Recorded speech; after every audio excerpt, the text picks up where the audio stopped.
So you clicked on this thumbnail and you're probably thinking, what the f is a wavy chord progression? And that's valid. Basically, the way I define wavy music is anything left of center, anything that's indie, R&B, electronic, or if it has wave behind it, it's probably a wavy genre. Wavy. And so I just released a new sample pack called Jonie Wavy Chords. That consists of 15 audio and MIDI loops that you can use in your own music. And I got a few questions on Reddit about the music theory behind writing wavy chord progressions. And so that's what I wanted to dive into in this video today. A few tips and tricks that you can use in your own chord progressions to go beyond just basic major and minor chords in order to get a little bit more moodiness and a little bit more drama in your music. So let's just dive in and we'll take a look at the keyboard.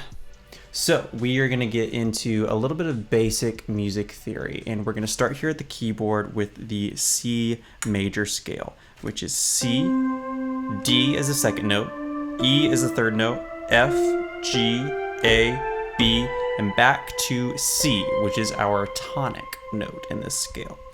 Now, in order to build a C major chord, all that is our first note in the C major scale, which is C, our third note, which is E, and then our fifth note, which is G. That's a C major. And we can play that in any configuration. And that's called an inversion, if you flip the chord but you play the same notes. Now, from here, we can start adding additional notes to make things a little bit more interesting. So one wavy way to do it is to add in a seventh. And notice here I'm just playing the C in my left hand as the bass note. Same chord, but this is now a C major 7 chord.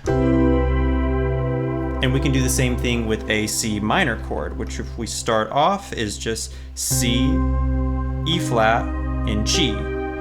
And the seventh in this chord is going to be this B flat here. Now let's go ahead and move this chord around and do a different inversion. So if we wanted to play that seventh here, that's a good way to do it. And then from here you can add notes beyond the tonic. So let's say we wanted to add in the second note of the scale, which is D. So if you went all the way through the C minor scale, it'd be C, second note is D, our third note is this E flat, and then we have our F, G, A flat, B flat, C. And to build that C minor chord, we have that 1, that 3, and the 5. Now we can add this seventh here, like we did earlier. But let's say we want to go beyond that and add in this ninth note here, which C would be our number 8 because we have 7 notes in the scale. And then if we go beyond that to this D here, that is going to build a C minor 9 chord, which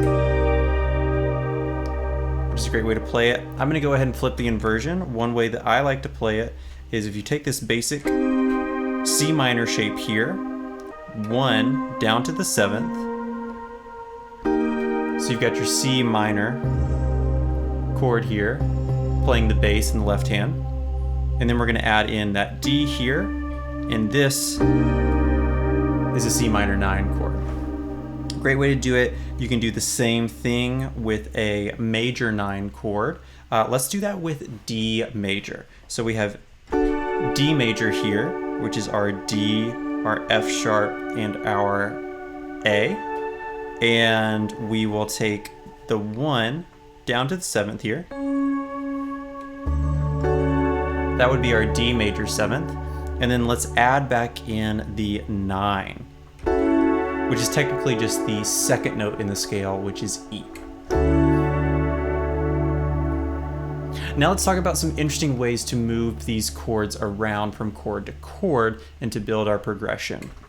So one progression that I do in the Wavy Chords sample pack is this D major 9 to A major 9, and then we go up to our C major 7, and then we go down to G major 9, I believe that is. Now what we're doing here is we're making some big jumps from D major 9 to A major 9 to this C major 7, which is not technically within the D major scale. This is called a chromatic jump when you jump outside of the diatonic scale. Diatonic just means it's within the scale that your piece of music is in. And then we go down to this G major 9. So that can be a fun trick too, is to temporarily go outside of the scale in order to kind of throw in a little bit of mystery into these chord progressions. So try that out, see how it works in your music, and let me know what you think of these tips. And that's basically it. These are a few tips and tricks that I like to use in my own personal music to make things a little bit more interesting and to spice up those chord progressions.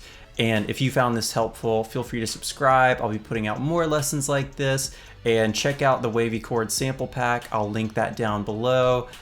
Other than that, I hope you found this video helpful and that you can use some of these ideas in your next song. Peace. Wavy.